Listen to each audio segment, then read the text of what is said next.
Eh, Magandang umaga, mga kapatid, kaibigan. Narito na naman tayo para mag-aral sa salita ng Diyos. Bago tayo mag-umpisa, may hilingin ako sa inyo. Paki-subscribe, paki-like, paki-share sa aming munting YouTube channel, Marlon Corret YouTube channel, para mapabilis pagpalaganap ang salita ng Diyos sa buong mundo at maipakilala natin ang ating Panginoong Hesukristo, ating Panginoong tagapagligtas. Paki-subscribe, paki-like, paki-share. Maraming salamat po. Tayo na ay manalangin.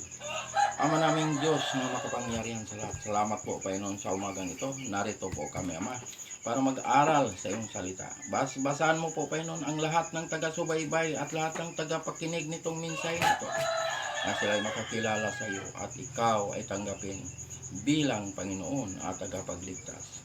Ito ang aming hiling at dalangin sa pangalan ng aming Panginoong Hesukristo, na aming Panginoong tagapagligtas. Amen. Ang kapatid, kaibigan, dito tayo mag-aral sa umagang ito. Dito sa Episo Kapitulo 3, versikulo 14 hanggang 20. Ito ang sinasabi dito sa versikulo 14. Dahil dito ay iniluluhod ko ang aking mga tuhod sa Ama. Okay. Ito ang sinasabi dito. Iniluluhod ang mga tuhod sa Ama. Dahil tayo ay mga anak ng Diyos. Pag tayo ay kumikilala kay Kristo, iluluhod natin ang ating mga tuhod. Basta tayo ay nananalig kay Kristo. Pag tayo ay tumanggap kay Kristo, iluluhod natin ang ating mga tuhod. Yan ang ibig sabihin dito sa versikulo 14. 15, ito ang sinasabi dito sa versikulo 15. Na sa kanya'y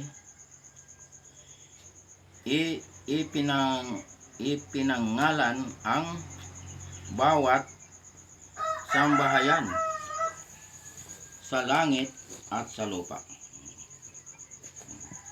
Ipinangalan sa langit at sa lupa. Yan ang sinasabi dito. Ang Diyos ay makapangyarihan sa langit at sa lupa. Siya lamang ang ating Panginoon nga makapangyarihan. Siya ang ating Panginoon nga tagapagligtas. Yan, mga kapatid, kaibigan. Yan ang ibig sabihin nito sa versikulo 15. 16, ito ang sinasabi sa versikulo 16. Upang sa inyo'y ipagkaloob niya ayon sa kayamanan ng kanyang kaluwalhatian, na kayo'y palakasin ng kapangyarihan sa pamamagitan ng kanyang Espiritu sa pagkataong loob. Pagkataong loob. Yan. Ang lahat ng mga nga kay Kristo ay may banal na Espiritu. Ipinagkaloob ng Diyos ang kanyang banal na Espiritu sa lahat ng mga kumikilala kay Kristo. Lahat ng mananalig kay Kristo, mga tumanggap kay Kristo. Kaya nga, ang banal na Espiritu ay ibinigay ng Diyos sa mga nananalig kay Kristo, mga tumanggap kay Kristo. Yan ang ibig sabihin nito. Ipinagkaloob ng Diyos ang banal na Espiritu. Ito ang magtuturo sa bawat isa sa atin. Ayan.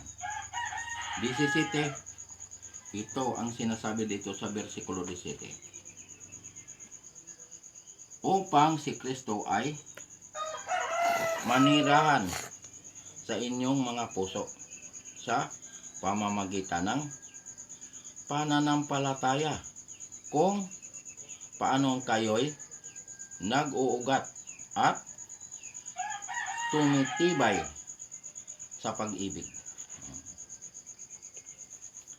Si Kristo ay tumitira sa bawat isa sa atin para tayo ay tumibay sa ating pananampalataya, sa ating pananalig. Pinapatibay tayo ng Diyos na tayo'y manalig sa Kanya dahil Siya ang ating Panginoon. Ang ating Panginoon Jesucristo ay Diyos nga nagkatawang tao. Siya ay tunay na Diyos at buhay na walang hanggan. Tumitira siya sa bawat isa sa atin. Lahat ng mga nananalig at tumanggap kay Kristo, ang Diyos ay tumitira sa atin. Dahil itong ating katawan, templo ito ng Diyos. Tumitira ang Diyos dahil nandito ang kanyang banal na espiritu. Iyan ang ibig sabihin dito sa versikulo 18. Ito sinasabi dito sa 18. Aking idinadalangin na magkaroon kayo ng kapangyarihang matarok kasama ng lahat ng mga banal. Ang luwang, haba, taas at lalim. Malalim. Haba, taas. Taas ang pasensya ng ating Panginoon. Yan. Binibigyan niya tayo ng pagkakataon na tayo ay maligtas. Kaya pagkaligtasan, kay Kristo tayo lumapit. Binibigyan niya tayo ng pagkakataon nga lumapit sa Kanya para tayo ay magkaroon ng buhay na walang hanggan. Yan ang ng Panginoon. Nga binibigyan na tayo taas na pahaba, taas na mahaba ang pasensya ng ating Panginoon. Binibigyan niya tayo ng pagkakataon para tayo ay makapagsisisi, makalapit sa Kanya at siya ay tanggapin bilang Panginoon at tagapagligtas. Yan.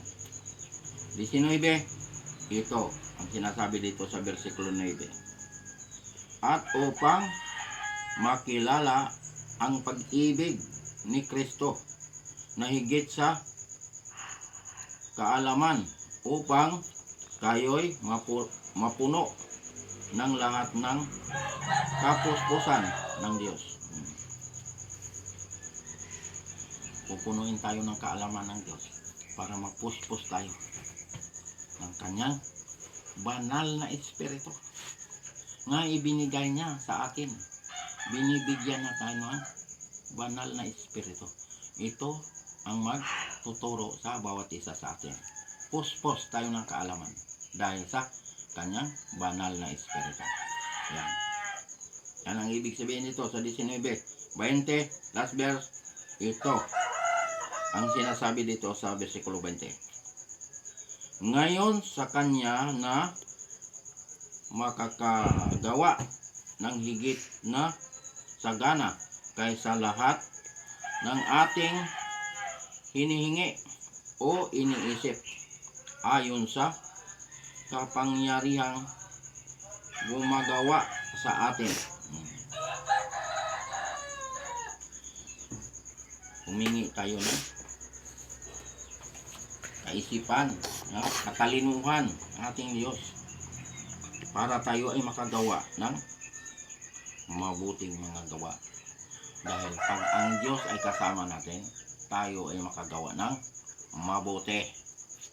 Hindi tayo gumawa ng masama. Dahil ayaw ng Diyos na ang mga anak niya ay gumawa ng kasamaan. Binibigyan niya tayo ng kaalaman, kaisipan na tayo ay gumawa ng mabuti. Ayaw ng Diyos na tayo ay gumawa ng masama. Gusto ng Diyos ang gagawin natin ay mabuti. Ayan. Yan kapatid kaibigan, tinuturuan tayo ng Diyos nga tayo ay mapabuti. ang ating puspos tayo sa kaalaman. Ang Diyos lang ang makapagtuturo sa bawat isa sa atin. Mahal tayo ng Diyos, mga kapatid kaibigan. Ayaw ng Diyos na tayo ay mapahamak. Gusto ng Diyos na tayo ay maligtas. Ang Diyos ay naghihintay kung sino ang lumapit sa Kanya. Ang Diyos ay hindi namimili. Binigyan niya tayo ng laya kung kailan tayo lumapit sa Kanya. Ang kaligtasan ay na kay Kristo. Nasa pananalig ang kaligtasan. Manalig tayo kay Kristo, tanggapin si Kristo bilang Panginoon at tagapagligtas para tayo ay magkaroon ng buhay na walang hanggan. Paano matiyak ang kaligtasan? Ganito, lumapit tayo kay Kristo, humingi tayo ng tawad sa lahat ng ating nagawang mga pagkakasala. Hingian natin ng tawad. Aminin natin na tayo ay nagkakasala. Tapos natin na hingian ng tawad ang ating mga kasalanan, manalig kay Kristo. Tanggapin si Kristo bilang Panginoon at tagapagligtas para tayo ay magkaroon ng buhay na walang hanggan. Para pangalan natin ay isusulat sa aklat ng buhay. Ayan ang katiyakan sa kaligtasan.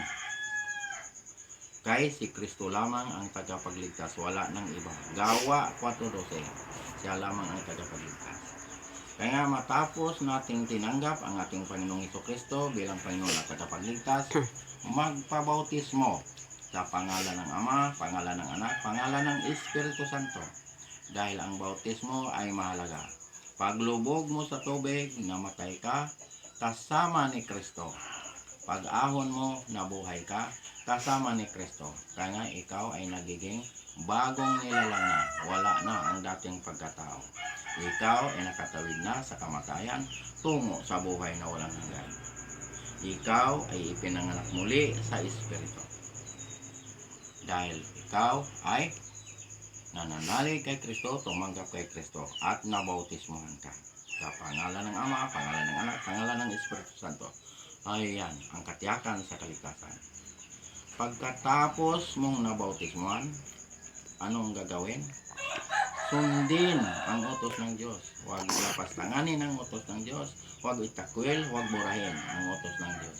Kaya ang sabi ng Diyos sa Juan 14, versikulo 15, kung iniibig ninyo ako, tutuparin ninyo ang aking mga utos. Yan ang sabi ng ating Panginoon. Ano pang sinabi?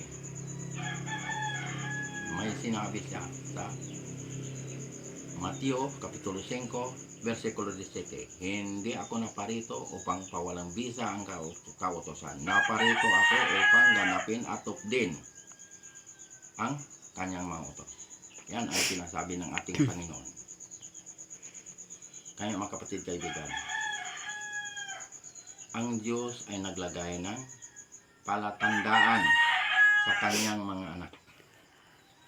Ano ang palatandaan ng Diyos? Ang ikapitong araw, ang Sabat. Ayan, yan ang ginawa ng Diyos na palatandaan. Kaya ang sabi ng Diyos, kilalanin niyo ako, kilala ko kayo. Ezekiel 20:20. Ginawa ng Diyos na palatandaan ang ikapitong araw. Dahil ito nilikha, itong mundo na ito, langit, lupa, dagat, lahat ng nandirito, pati tayo nilikha ng Diyos sa loob ng 6 na araw. 6 na araw itong ginawa ng Diyos itong lahat nga nandito sa mundo. Anong araw yun? Nga? Yung 6 na araw. Anong araw ginawa ito ng Diyos? Saan nag-umpisa ang paggawa ng Diyos? Sa araw na sinasabing 6 na araw. Nag-umpisa ito sa linggo, Lunes, Martes, Miyerkules, Huwebes, hanggang Biyernes. Ginawa ito ng Diyos itong mundo na ito, lahat nga nakikita natin. Pero sa ikapitong araw, ang sabi ng Diyos, siya'y nagpahinga. Bakit sinabi ng Diyos nga siya'y nagpahinga? Napagod ang Diyos? Hindi napapagod ang Diyos. Sinabi ng Diyos nga siya'y nagpahinga para tayong kanyang mga anak, mga nilalang, mga hinirang, sumunod sa Kanya para tayo ay makapasok sa kapahingahan ng Diyos. Yan ang ibig sabihin yan. Kaya ang Sabat ay ibinukod, binasbasan. Yan, ibinukod itong Sabat para sa Diyos, para tayo sumamba sa Kanya sa araw ng Sabat. Ayan. Kaya sa bagong langit, bagong lupa, ang samba ron ay Sabat. Final na yan. Dahil bagong langit na, bagong lupa na. Wala na tong langit na to, wala na tong lupa na to. Dahil binago na ng Diyos. Pero ang samba ron, sa bagong langit, bagong lupa, ay Sabat. Saan mababasa? Isaias Kapitulo 66, versikulo 22 hanggang 23. Mababasa mo sa versikulo 22 ang bagong langit, bagong lupa. Mababasa mo talaga yan. Sa versikulo 23, pag nakabasa ka ng araw ng pamamahinga, may Biblia kasi ang nakasulat araw ng pamamahinga. Pero dito sa hawak ko na Biblia, ngayon nga ginagamit ko, ang nakasulat dito ay Sabat, ikapitong araw. Ang sabi ng Diyos, lahat ng bansa pupunta ron para sumamba sa Diyos. Makikita natin ang Diyos na ating sinasamba. Mukhaan harapan. Sabi ng Diyos, lahat ng bansa pupunta ron para sumamba sa Diyos. Hindi lang sinabi ng Diyos, kayo lang mga taga-Hudyo, mga Israel, kayo lang pupunta rito para sumamba. Ang sabi ng Diyos, lahat ng bansa pupunta ron para sumamba sa Diyos. Pero hindi makapunta ron, hindi makapagsamba ron ang mga pangalan nga hindi nakasulat sa aklat ng buhay. Dahil iba ang destinasyon ng mga pangalan na hindi nakasulat sa aklat ng buhay. Ang destinasyon nun ay lawa na poy. Ang lawa na poy, yun ang pangalawang kamatayan. Pero kapatid kaibigan, pag pangalan mo ay nakasulat sa aklat ng buhay, tiyak makapasok doon at makapagsamba doon. Sambahin ang Diyos sa Espiritu sa katotohanan sa araw ng Sabat. Sabat ang samba ron. Sa bagong langit, hindi linggo. Kaya tinuturuan tayo ng Diyos dito pa lang sa lupa. Tinuturuan na tayo ng Diyos para pag makapunta tayo doon sa bagong langit, bagong lupa, ang samba ron ay Sabat, hindi natin magtaka, hindi tayo magtanong. Dahil dito pa lang sa lupa, alam na natin na ang samba ay Sabat. Ayan. Ito kapatid kaibigan, ito katotohanan. Ito katiyakan. Tinuturuan tayo ng Diyos. Ang ating tagapagligtas ay si Jesucristo. Siya ang tagapagligtas. Dahil siya ay Diyos nga nagkatawang tao. Siya ay tunay na Diyos at buhay na walang hanggan. Siya lamang ang tagapagligtas. Tinuturuan tayo. Sa bautismo, tinuturuan tayo. Kautusan, tinuturuan tayo. Araw ng gusto ng Diyos na siya sambahin, tinuturuan tayo ang Sabat. Ginawa ng Diyos na palatandaan. Hanggang dito na lang tayo mga kapatid kaibigan. Paki-subscribe, paki-like, paki-share sa aming munting YouTube channel para mapabilis pagpalaganap ang salita ng Diyos sa buong mundo at maipakilala natin ang ating Panginoong Jesucristo na ating Panginoong Tagapagligtas. Paki-subscribe, paki-like, paki-share. Maraming salamat po. Tayo na yung manalangin. Ama naming Diyos na makapangyarihan sa lahat. Salamat po, Panginoon, sa mga salita mo naming napag-aralan ngayong umagang ito. Basan mo po, Panginoon, ang lahat ng taga-subaybay at lahat ng tagapakinig nitong minsay nito na sila'y makakilala sa iyo at ikaw ay tanggapin bilang Panginoon at tagapagligtas. Ito ang aming hiling at samot dalangin sa pangalan ng aming Panginoong Jesucristo, naming tagapagligtas. Amen.